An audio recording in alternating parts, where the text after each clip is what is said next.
Imagine waking up tomorrow and discovering that you cannot enter a building, open a bank account, travel, or even log into essential services without one single digital approval.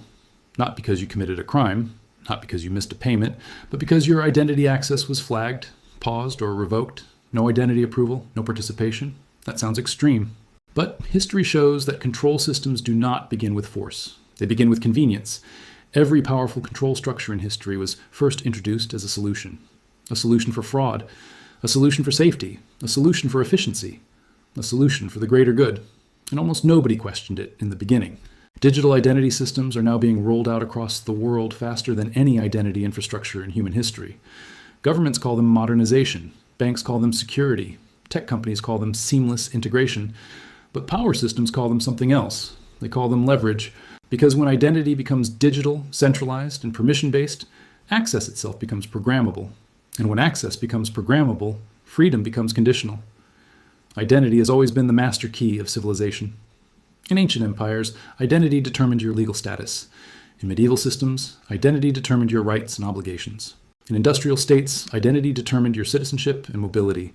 But there is one major difference today. For most of history, identity was distributed and physical. Papers, seals, witness records, local registries. Now, identity is becoming centralized and digital. That changes everything. Because physical identity can be shown, digital identity can be switched off. Let us look at history. In many authoritarian systems, internal passports controlled movement. In the Soviet Union, citizens needed internal passport approval to live in certain cities. Without the document, you could not work legally. You could not relocate. You could not access services. Movement was not free, it was permission-based. In apartheid South Africa, pass laws controlled where citizens could travel and work. No pass, no movement. In multiple regimes across the 20th century, identity documentation became a gatekeeper tool. Not always for evil at first, often introduced for administrative control, then expanded, then enforced. Now compare that to what is happening today. Digital identity is being connected to bank accounts, health records, tax systems, travel permissions, government services, social platforms, payment networks. One identity layer, connected everywhere. That is powerful. But power concentration always creates risk. Because centralized systems do not only scale efficiency, they scale control. When identity verification becomes mandatory across all systems, refusal is no longer an option. Opting out becomes exclusion. Already, in several countries, digital ID systems are required to access government portals and financial services. The justification is always the same: reduce fraud, increase speed, improve safety. Those goals sound reasonable, but control systems rarely announce their final form at the beginning. They grow step by step, layer by layer, feature by feature. And each step is defended as necessary. The danger is not in digital identity alone. The danger is in digital identity combined with programmable money, account freeze powers, and automated compliance scoring. When these systems connect, identity becomes a control switch. Not just a verification tool, a control switch. And control switches can be turned off. Now imagine this scenario. Your digital ID is required to access your bank. Your bank is required to access your money. Your money is required to access your life. One layer fails, everything fails. No paper fallback, no alternative access path, no manual override, just a screen message, access denied. This is not science fiction. Pieces of this infrastructure already exist. And history shows that once infrastructure exists, usage expands. Always. Power does not shrink systems voluntarily. It extends them, slowly, quietly, legally. And most people do not notice until dependence is complete. That is how control systems grow, not with chains, with logins. Digital identity systems are often presented as neutral technology, but identity has never been neutral in history. Identity decides who can enter, who can buy, who can travel, who can work, who can participate. When identity becomes the gate, whoever controls the gate controls the flow. And let us look at how identity control expanded in modern financial systems. After the major terror attacks in the early 2000s, global banking rules changed rapidly. Know Your Customer rules expanded. Identity verification became mandatory across banks. Anonymous accounts disappeared in most jurisdictions. Opening an account became harder. Monitoring became deeper. Governments said it was necessary for security. Most people agreed. The system expanded again after major financial crimes and sanctions regimes. Banks were required to verify more data, track more behavior, report more patterns. Again, each step sounded reasonable. But here is what matters. Each expansion made identity more central to money access. No verified identity. No banking access. No banking access, no economic participation. Now move forward to digital platforms. Large payment processors began enforcing identity verification for sellers and creators. Marketplaces required ID. Payment apps required ID. Ad platforms required ID. Not optional, mandatory. This created a new reality. Identity became infrastructure. Infrastructure becomes leverage. Now let us connect this with real modern events. In multiple countries, during protest movements and emergency situations, financial and platform accounts have been restricted or reviewed based on identity flags. Payment channels were limited, fundraising rails were cut, account access was paused.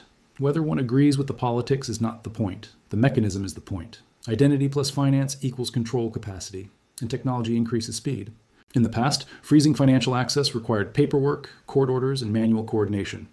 Now it can happen through automated triggers and centralized dashboards. That is a structural shift. Speed changes power.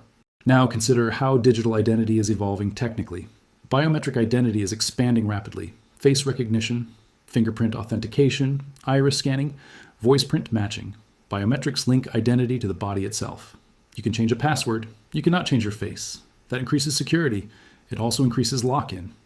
Because when identity is biometric and centralized, escape options shrink. In some regions today, access to transportation, buildings, and services is already linked to biometric systems. Entry becomes conditional on identity approval. No approval, no entry. Now combine biometric ID with financial access. Combine that with programmable payments. Combine that with automated compliance scoring. You no longer need a physical checkpoint. The checkpoint is digital, invisible, everywhere. History gives us a warning pattern here. Whenever identity systems become tightly coupled with state or institutional control, mission creep follows. Originally limited scope, then expanded scope, then normalized scope. Passport systems started mainly for international travel. Now they are used as identity anchors across many services. Tax IDs started for taxation. Now they are used across financial and legal systems. Driver licenses started for driving permission. Now they are used as primary identity documents. Scope expands, always. Digital ID will follow the same path, because integration increases convenience. And convenience drives adoption faster than force. Now consider how digital identity is evolving technically. Biometric identity is expanding rapidly. Face recognition, fingerprint authentication, iris scanning, voice print matching. Biometrics link identity to the body itself. You can change a password. You cannot change your face. That increases security. It also increases lock-in. Because when identity is biometric and centralized, escape options shrink. In some regions today, access to transportation, buildings, and services is already linked to biometric systems. Entry becomes conditional on identity approval. No approval, no entry. Now combine biometric ID with financial access. Combine that with programmable payments. Combine that with automated compliance scoring. You no longer need a physical checkpoint. The checkpoint is digital, invisible, everywhere. History gives us a warning pattern here. Whenever identity systems become tightly coupled with state or institutional control, mission creep follows. Originally limited scope, then expanded scope, then normalized scope. Passport systems started mainly for international travel. Now they are used as identity anchors across many services. Tax IDs started for taxation. Now they are used across financial and legal systems. Driver licenses started for driving permission. Now they are used as primary identity documents. Scope expands, always. Digital ID will follow the same path, because integration increases convenience. And convenience drives adoption faster than force. Now let us talk about exclusion risk. Every identity system creates edge cases, false flags, data errors, name mismatches, system glitches. In decentralized identity systems, errors are local. In centralized identity systems, errors are systemic. One error can cascade across services: bank blocked, platform blocked, access blocked. Correction takes time. Time without access becomes damage. History shows that bureaucratic correction is always slower than bureaucratic restriction. Restriction is instant. Correction is slow. That asymmetry matters. Now imagine identity systems connected globally. Cross-border identity verification, cross-platform identity sharing, cross-network identity scoring, interoperable identity, efficient, powerful, risky. Because systemic risk grows with systemic integration. That is true in finance, that's true in infrastructure, that's true in identity. The more connected the system, the bigger the blast radius when something goes wrong. Most people focus only on the benefits: speed, convenience, security. Few people study the failure modes. But failure modes define real-world impact. In every historical control system, the stated purpose was order. The hidden risk was overreach. Identity plus money plus automation creates the strongest control triangle ever built. Not because it must be abused, but because it can be. Capacity creates temptation. Temptation creates expansion. Expansion creates dependency. Dependency creates vulnerability, and vulnerability concentrates power upward. That is the pattern repeated across empires, states, and institutions for thousands of years. We are watching the digital version form in real time. Identity systems always begin as tools. They are sold as helpers. They are marketed as protectors. Protect against fraud. Protect against crime. Protect against abuse. And at first, they often do help. That is why adoption grows. But history shows a consistent truth. Tools that control access eventually shape behavior. When access depends on approval, behavior adapts to approval rules.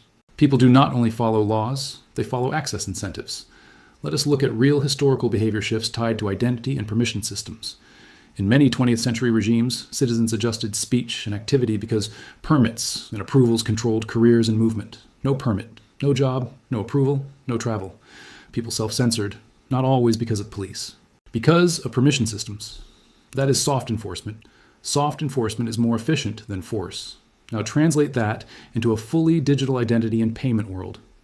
If your identity score, compliance flag, or verification status affects your ability to transact, people will modify behavior automatically, not because they are ordered, because they are filtered.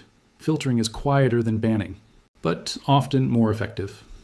Now consider how fast automated filtering works. Algorithms do not sleep. Algorithms do not hesitate. Algorithms do not negotiate. They execute rules. If a rule says deny, the system denies instantly. Appeals come later, damage comes first. This is already visible in smaller systems today. Creators lose monetization due to automated flags. Sellers lose marketplace access due to automated reviews. Accounts are paused pending investigation. Investigation can take weeks. Weeks without access equals economic harm, even if the final decision is reversed. Automation increases scale. Scale increases collateral damage. Now connect this to identity plus finance plus daily life access. One flag. Multiple consequences. Banking delay, payment denial, platform restriction, service interruption, all triggered from identity linkage. This is why concentration risk matters more than intent. Even well-meaning systems create fragility when too much power is centralized. History gives a repeated warning here. Centralized control systems fail big. Decentralized systems fail small. Small failures are survivable. Systemic failures are catastrophic. Now let us look at another historical pattern. Emergency systems introduced during crisis often remain after crisis. Temporary surveillance becomes permanent infrastructure. Temporary controls become standard procedure. Income tax withholding started as a temporary wartime measure in several countries. It became permanent. Capital controls introduced during crisis often last years, sometimes decades. Identity and access controls follow the same expansion path, because removing power is harder than granting power. Institutions rarely vote to weaken their own tools. Now think about generational normalization. The first generation questions the system. The second generation adapts to the system. The third generation assumes the system is natural. Children growing up with fully digital identity and programmable access will see it as normal. Normal reduces resistance. Normal increases stability of control structures. That is how systems lock in, not through force, through familiarity. The most stable control systems in history were the ones people accepted as normal. Now here is the balanced truth. Digital identity is not automatically evil. Digital systems are not automatically oppressive. But unexamined power is always dangerous. Transparency matters. Oversight matters. Appeal mechanisms matter. Fallback options matter. Offline options matter. Parallel rails matter. When systems have no fallback, they become choke points. When identity is a choke point, freedom depends on uptime and approval. That is a fragile foundation for a free society. History does not say control systems always become tyrannical. History says control systems always expand unless constrained. Constraint must be designed, demanded, protected by informed citizens. That is why understanding matters more than panic. You do not need fear to respond intelligently. You need awareness. Patterns repeat across centuries. Control grows through crisis. Technology accelerates control. Convenience hides control, and dependence locks control in place. If this breakdown helped you see the deeper pattern behind digital identity and access control, stay with this channel. Subscribe and stay inside this research trail. Because we are not just talking about money, we are mapping power.